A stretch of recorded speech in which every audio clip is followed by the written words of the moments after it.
In Canada and in the US, queer founders get 0.5% of funding out there.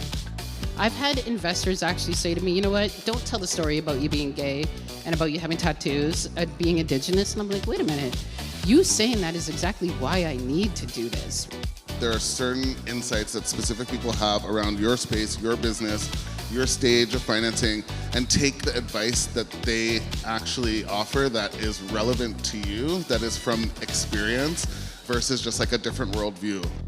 Welcome to the QT podcast. This show is where queer tech professionals, entrepreneurs, and leaders come together to share insights, challenges, and success, because queer innovators deserve the mic. I'm your host, Naoufel Testaouni. I use he, they pronouns, and I'm the CEO and co-founder of QueerTech. This season, supported by the Canadian Media Fund, we're taking you straight to the 2024 QT conference stage.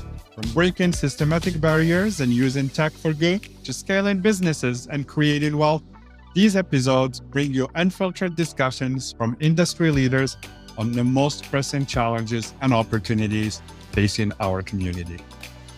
On this episode, we're bringing you the QTQ 2024 session, Powering Prosperity, the Future of Small Business and Tech in Canada, where I, Naoufel Testaouni, co-founder and CEO of QueerTech, led a conversation on how innovation and technology are transforming the entrepreneurial landscape and driving economic prosperity. Our panelists included two members of the QueerTech Board of Directors, Bobbie Racette, founder and CEO of Virtual Gurus, and Marlon Thompson, founder of Opening Round. Each panelist offered a powerful insights on the key challenges and opportunities for Canadian entrepreneurs, the impact of tech and business ecosystems, and how small business can leverage digital tools to stay competitive in a fast-growing world. Let's get started. Today, I have two amazing founders who are here to tell their story. Marlon, why don't we start with you? Tell us a little bit about your journey and how did you get to this stage? Hi guys, my name is Marlon, and thank you all for being here. I really appreciate it. How did I get to this stage? I've been in the innovation ecosystem for about a decade, which is kind of crazy to me. You kind of think of yourself at the beginning and remember that age, and I'm not that age anymore. I've got some gray hairs to prove it. I started just like as an employee at a startup. I actually was born and raised in Toronto and flew out to Vancouver for my first job at a startup. I was working in operations. I was really thirsty for knowledge and like understanding how things worked, and just kind of moved my way up within a couple different early stage consumer startups, and then got the opportunity to move over to the VC side through a couple different exciting, unique experiences that I can get into, and started my own company in 2020 and was fortunate enough to exit that company in 2023. And so today I'm just kind of kicking back. I just launched a consulting business and I'm doing some angel investing, but that's who I am and that's how I got to this stage. Thank you. Hello, I'm Bobbie, founder and CEO of Virtual Gurus. I founded Virtual Gurus about 7 years ago to create a job for myself because nobody would hire me. I'm from essentially the Canadian Texas, otherwise known as Calgary, Alberta. And I really struggled finding work as a queer Indigenous woman with tattoos everywhere. So I started it, and I had no idea that it was going to turn into one of Canada's and now North America's largest talent platform. So what we do is we match... Yes. Big applause. We match underserved talent with businesses of all sizes. So some of our clients are MasterCard, Bank of Montreal, IDEO. And we built AI into it so that we can act as a 24/7 support for your business through AI. And I was able to go on to closing my Series A, which led me to be the first Indigenous queer woman, but Indigenous woman, to close the Series A, and I'm just about to close the Series B. Amazing. Big applause. Series B again. So, Bobbie, I'm gonna go to you. What inspired you to start the Virtual Gurus? Why do you think it's needed? Why now? Well, okay, so for me, I was working in oil and gas in Alberta. I actually moved there from Montreal. And just like everybody else, I was working in oil and gas. But I like to consider myself a workhorse. I am a hard worker. I work hard day in and day out. So I ended up working my way up to becoming a high-angle safety technician. So I was one of the fun guys. I get to rappel out of an elevator or a helicopter and rappel down and save people that were inside the vessels. I really liked it, but then when the layoffs happened, the queer part didn't really matter, but because I was a woman, they laid me off right away. I was one of the first. So I struggled. I tried finding work and nobody would hire me. I actually would walk into places and see them say, yeah, thank you, and throw my resume to the bottom of the trash can. And this really hurt, Administration is my background, and I know I'm not exactly Donna from Suits, but I have fucking skills, right? So they still wouldn't hire me, and I hated it, and it bothered me. So I thought, you know what? I got to start something of my own and create my own job. I'm the master of my own destiny at this point. 10 months in, $300 in my pocket, I started seeing gig economy, started seeing all this kind of stuff, freelancers, Uber drivers. So I thought, hey, I'll start off-sourcing myself as an administration person. So I cold called people on Craigslist, and I was like, hey, do you want an administration person? They're like, sure, who's that? And I'm like, that's me. And then I would sell, and then I ended up getting so many clients that the light bulb went on, and I thought, hey, I could build a platform to provide work to people just like me, people who have been told no, people who are from marginalized communities, people with disabilities, LGBT folks who are transitioning genders. We have prison workers, we have veterans in the system, everybody that doesn't fit your typical 9-to-5 mold. And so my passion is to provide work to people that have lived through the challenges and the barriers that I have. Amazing. Thank you. Marlon, I want to talk about Future Capital and why you started it, because that was a powerful business that you were building there. So tell us a little bit, why did you start that, and why did you feel that was the right time to start that business? Yeah, it's interesting. I actually haven't spoken about Future Capital in a few months, so I'm really enjoying the opportunity to look back and think about those early days. And I think for me, similar to a lot of founders, not every founder, but similar to a lot of founders, I started a company that was really in place to solve a problem that I was actively experiencing. So I had worked in the accelerator space for about 3 years and got an opportunity to work at a venture capital firm here in Toronto.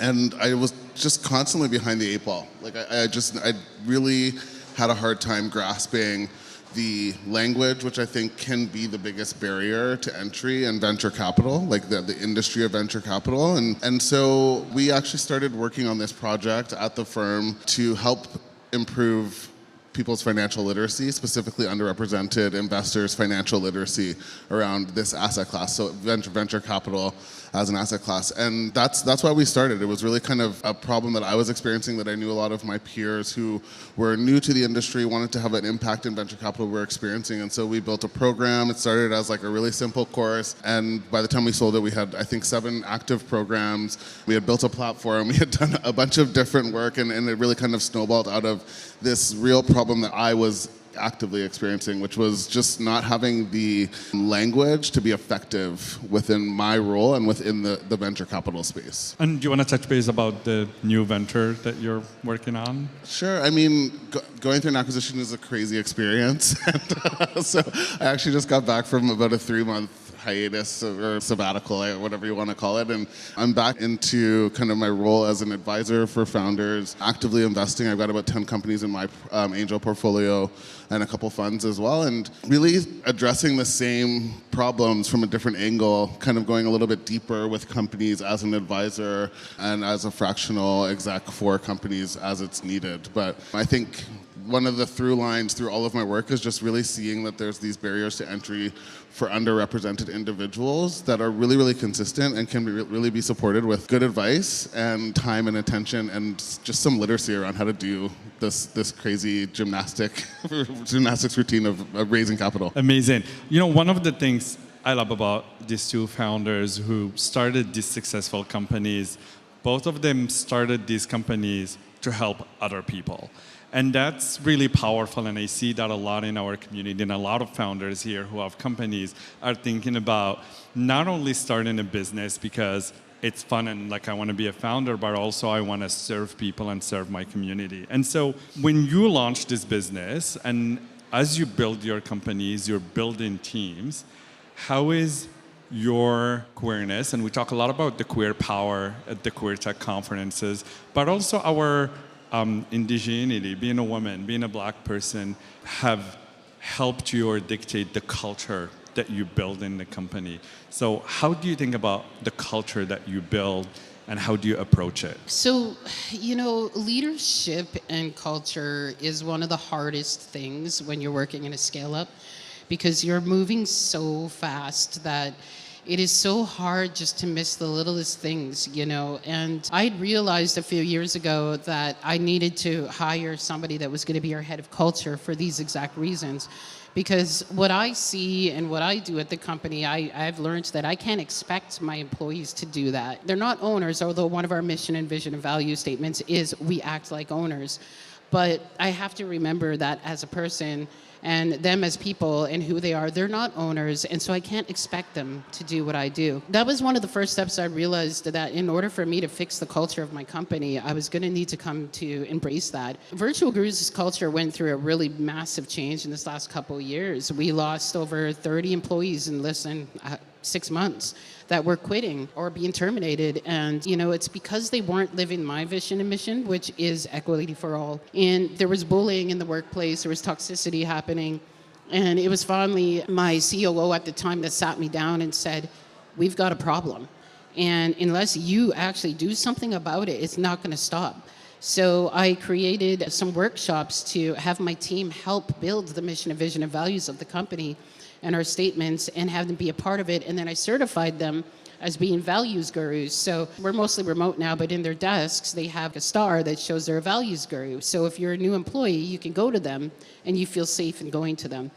So obviously one of my main mission and visions and my main DEI efforts of everything that I do is equality, and is that we will provide work to everybody that has been told no. And so it's being able to come to work feeling safe. So people bring their dogs to work. We have a bring your mom to work day, which is fun. We have every Friday afternoon, if we're in the office, we shut down and we play Jackbox TV and have a glass of wine, and I just sit with them. I have every Friday later afternoon after that as well, we have Fuck Up Fridays. So you can stand up and talk about how you made a mistake that week and embrace the mistakes, embrace the accountability.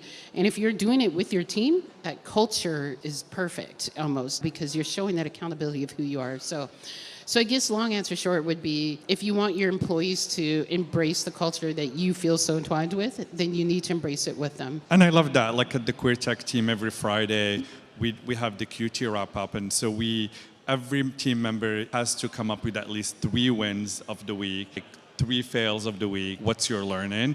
And we do that because a lot of people will think about all the things that we fail at. And we do so much in people, but you don't think about all the little wins and how are we going to learn from that. So I love instituting that in the culture. What about you, Marlon? I'm going to be really honest. I never really figured that out as a founder. We were acquired when we had 5 employees, and 2 of those employees were contracts. So we were still really small. We absolutely had a culture, there's no doubt about it. As soon as you have one other employee, there is a culture there. But I think what I saw along kind of the venture building path in terms of culture creation within the company was that just as a founder, you have so much influence on the company that the culture becomes like your personality in a lot of ways, honestly, and I've seen this with other companies too. So I think that is like an inevitable truth around culture and early stage companies. I think there's a professionalization that happens around Series A where you have to be more conscientious of what is happening in the business once you get to about like 50 people. But for us, we were so small that it was just kind of people that were like-minded, incredibly diverse because of the work that we were doing. And I think more importantly than culture for Future Capital, we also created like a really massive community of over 1,000 investors. And I think, again, we saw a lot of reflections back to our team, who we were, our champions, and our values just reflected back in the community. So I think a lot of it is organic until it has to be more structured. Building and creating culture is very hard. Fundraising is even harder. And we looked at the stats, and if you're not familiar, in Canada and in the US, queer founders get 0.5% of funding out there. And if you look at intersectionalities of founders, there is less and less. And so I want to hear your experience fundraising in this market, that it's already hard when the economy is hard, but you've been doing this for a while. So what was your experience fundraising, and what are some of the challenges you face, and what some advice would you give some founders in the room here? I could talk on fundraising all day just because of the headaches that I've gone through. But, I will tell you that in my fundraising journey, some of the, we'll say the hardships, when I was first declined, or we'll say denied by 170 investors, I was getting desperate. I was taking money out of my mentor's pocket. My parents were writing me checks, $20,000 just to keep the lights on, pay the employees. I was paying them over, I was paying myself. I didn't even pay myself for the first 3 years of the company. And after around the 170th investor, I was like, something's got to give. But I found throughout that whole trail of pitching everyone in the evolution of going through a no, no, no, no, to how the pain felt, the pain of the hurt and the sadness and the grief and the anger of everybody saying no to me. I've had investors actually say to me, you know what, don't tell the story about you being gay and about you having tattoos and being Indigenous. And I'm like, wait a minute, you saying that is exactly why I need to do this, right?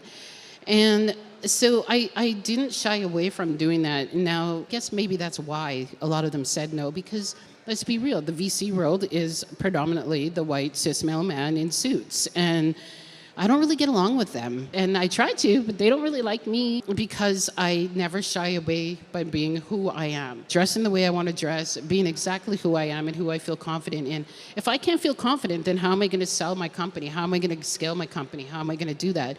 So it quickly came to CERN that I needed to make sure I was bringing on investors that fit my thesis. Investors can have theses, but you should have your own thesis as well. What is a good investor to you? Who is an investor that's going to help you? Who do you want on your cap table and who do you not want on your cap table? And once I started really opening up to that, I started realizing I can do this, and I realized that there's something you don't want me to do. All you have to do is tell me I can't do it. And so I was like, I set out on a vengeance. And so I think the number one thing is staying true to yourself and your story, and living your story is going to help you take your company to measurements that you'll never even know were there, that it was approachable or achievable. So I think it's just being you and staying you. Investors don't get that, but there's more and more diverse impact investors coming out that do get it. And, there's a lot more of us out there. So I think if we could just get a lot more of us out in tech, and if you need to raise money, live your story. Don't be shy. Marlon. Yeah, I've always really respected Bobbie's ability to fundraise. Genuinely, we did a panel together back in the day at Future Capital. I don't know if you remember. And part of the reason I really wanted to speak with you is because it's really hard to do what you've done. Honestly, it's rare and it's difficult, and especially when you put yourself in the body of someone that isn't the conventional founder, it becomes that much more difficult. And so it requires a lot of just blind confidence and resilience. And so I've really always respected that. And the reason I share that is because that wasn't my experience fundraising. I think fundraising was probably the hardest thing that I ever did, because that level of failure and that consistency of being told no for different reasons, it was just so confusing to me. It really does beat you up. So we raised one small round, and this is all without getting too into the weeds, but this is all a part of capitalization strategy. Is how much fundraising do you have in you as a founder? and for us, an acquisition made sense because, to be honest, I didn't really want to fundraise anymore. That was one of the many reasons that it made sense, because fundraising is just so challenging, and it all kind of dovetails in really nicely for us, because that was also part of why we started Future Capital, was to make sure that there were more diverse investors that had the acumen and also capacity to invest into companies. Because when you sitting across from someone that looks just like me, it doesn't guarantee that I'm going to get a check from them, but it does mean that there's going to be quite a bit less bullshit that we're going to have to get through to get to the meat of the conversation. So it's always been a really interesting kind of an interesting challenge for us to solve, I think, in this space, that we're nowhere near solving it, but I think there's a lot of tricks that are required to fundraise successfully. One thing that I want to say, just to chime off of that, is once you fundraise, you almost have to continue fundraising, right? Because you're now burning more, and so it's you've kind of broken that, and it's not going to stop. So I was sitting over in the networking room chatting with someone, and I had told him that I had to embrace and I had to become comfortable with the uncomfortable part of fundraising, because it never stops and it never gets easier. People think it does the further you go, because, okay, well, at that time it was 1.8 million, now maybe 20 million, and now it's whatever. But It doesn't get easier no matter how much millions you have. What gets easier is your confidence and your resilience to continue pushing through. 90% of businesses that are fundraising stop and they die because they can't get through the no's. And that's the hardest part is just getting through that part because it never gets comfortable. Everybody, even for me, I'm raising right now, had 2 investor meetings this morning at the hotel on my way here. And I leave tomorrow to go and pitch more, right? So you're constantly always pitching. So just remember that when you get into it. Keep pushing yourself through. If I could just add one really quick thing, I think one of the reflections that I have around the no's and how to kind of face those and engage with them is the first time I went out to fundraise, I just thought every investor knew something that I didn't know, and that is not true. Like, you have to understand that there are certain insights that specific people have around your space, your business, your stage of financing, and take the advice that they actually offer that is relevant to you, that is from experience, versus just like a different worldview. I think that's where it can get really confusing, is because everyone will tell you no for a different reason, and then you don't really know what feedback to accept and to use. That's a really great point. Recently, as we were talking about founders and QueerTech thinking about the founder program, I started approaching VCs and talking about, how can they support our founders? And some of them, the first thing they say, this is really amazing, but I don't really care about who they sleep with.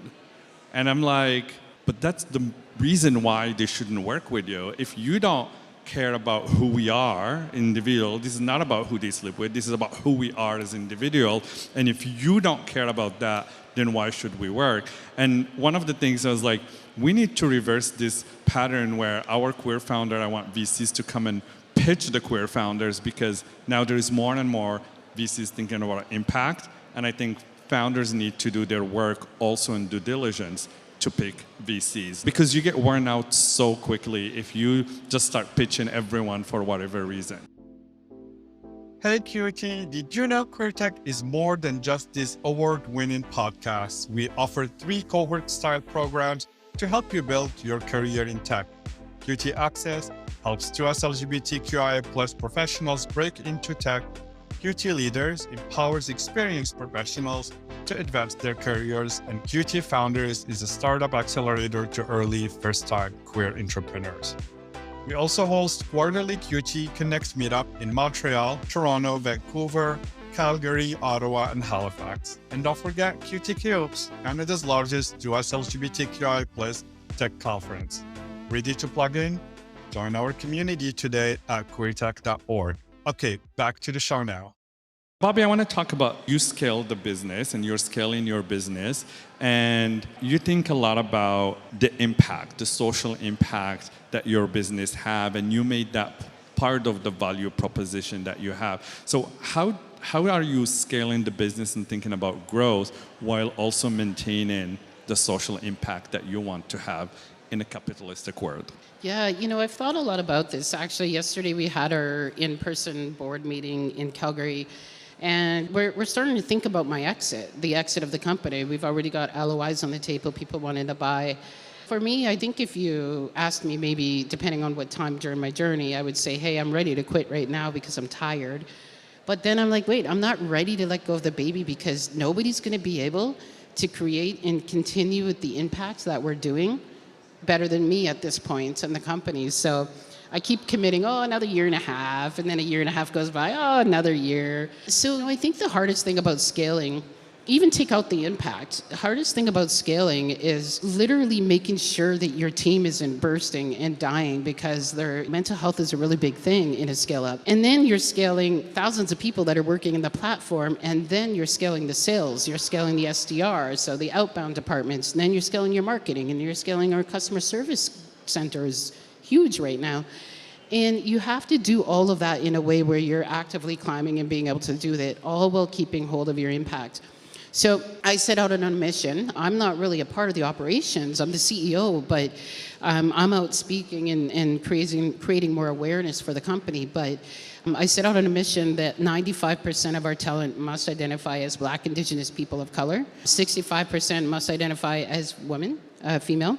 And then we go further down, 45% must be part of the LGBTQ community, a certain amount of veterans, certain amount of semi-retired, single stay-at-home moms, yada, yada. So we scale that, and so every month I make sure that my team presents the numbers to me so I can actually see how far off they are. That's just the number one thing, is create those measurements, set those measurements that you set. They're gonna change every year, but set something for you that you want your team to hit, and get them to hit those. Those are KPIs. Impact is KPIs. So add that into your measurements for sure.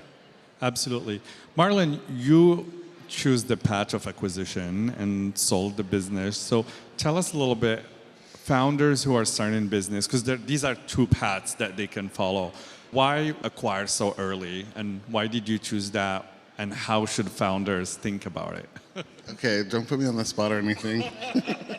I mean, first of all, when we launched Future Capital, I did not know what was going to happen, to be honest. We didn't know if we would get eaten up by like a big corporation or pivot into something completely different. We went through our own internal pivots in those 3+ years that we were alive.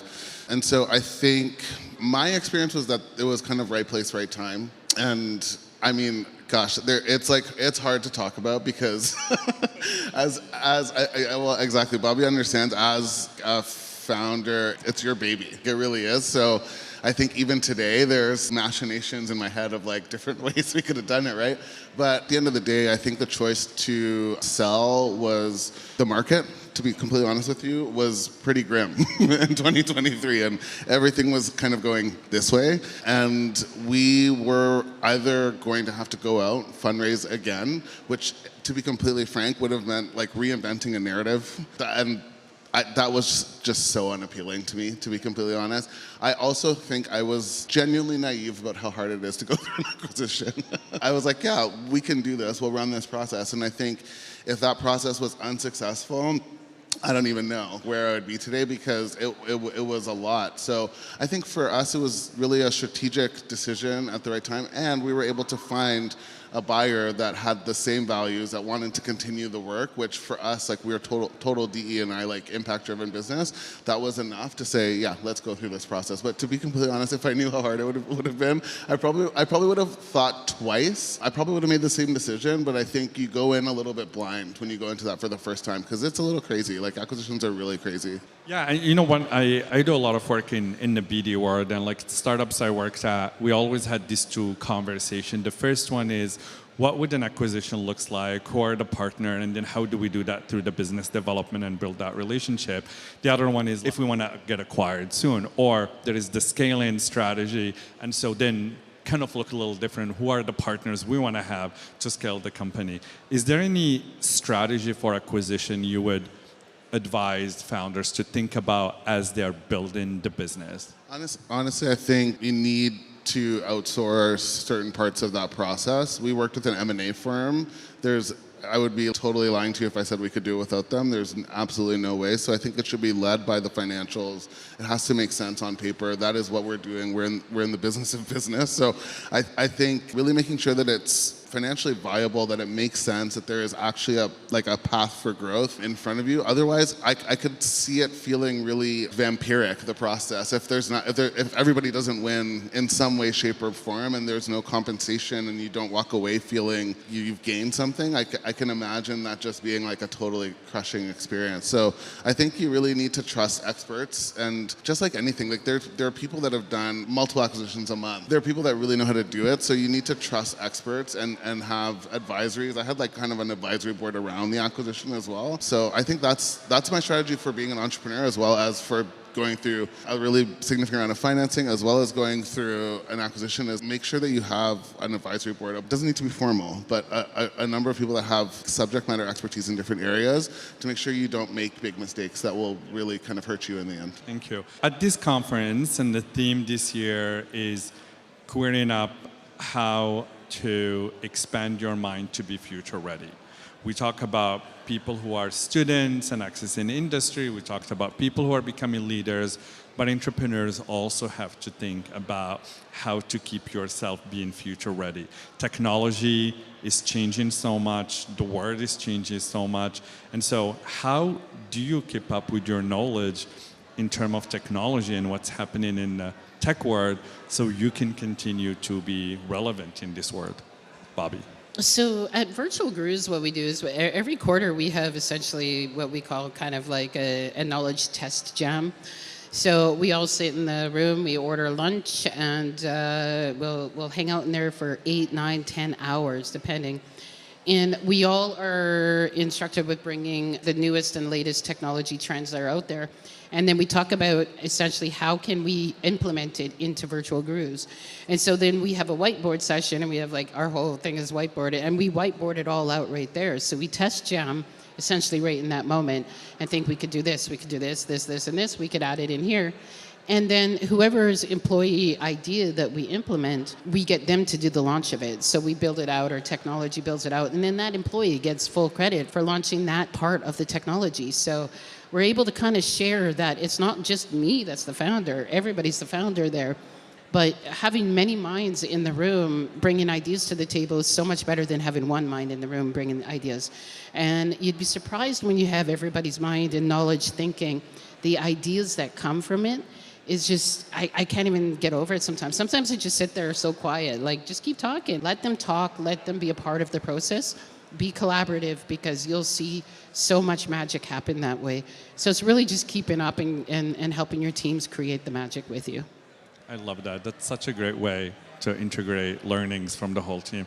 Marlon, from your experience, how do you keep future ready? For me, I learn best through writing and research. So I read a newsletter that really honestly does help me to force myself to know what the hell's going on in the space. But I think a more tactical kind of approach, because that's not for everybody, but a more tactical way to do that is to have like a community of founders. I found that like really helped me, especially as our company started to grow, and especially as we started to go through this process of selling, to stay grounded in like what's happening outside of your bubble, because I think it can be really easy to just be all things virtual guru, and nothing that's happening outside of those four walls matters, or for any company. And so for me, having like a community of other founders that were in other spaces, you just inevitably learn through them, vicariously through them, what's happening outside of your business, which is kind of the only thing you focus on while you're in it. I'd have to agree on that. Community is so important. So obviously we have the QueerTech community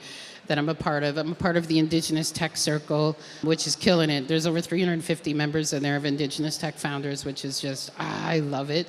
And then a part of the A-list that's based out of Toronto here, but all across Canada. And then you get to go and talk to people and be a part of it and meet other founders that are learning just like you.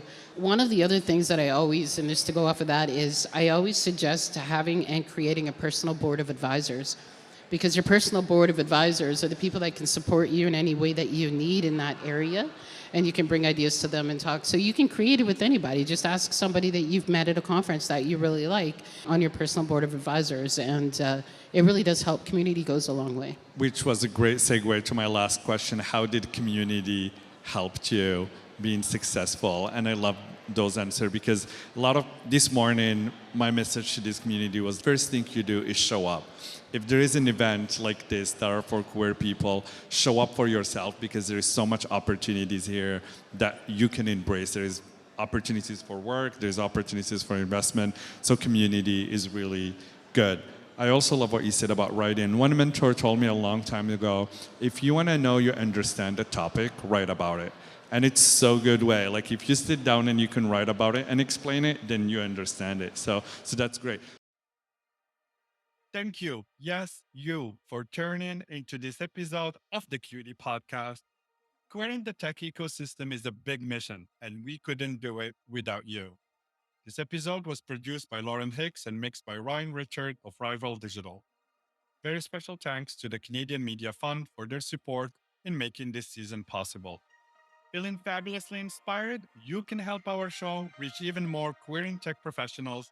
Subscribe to our show, give us a great rating, or write us a review. Until next time, keep queering the tech ecosystem.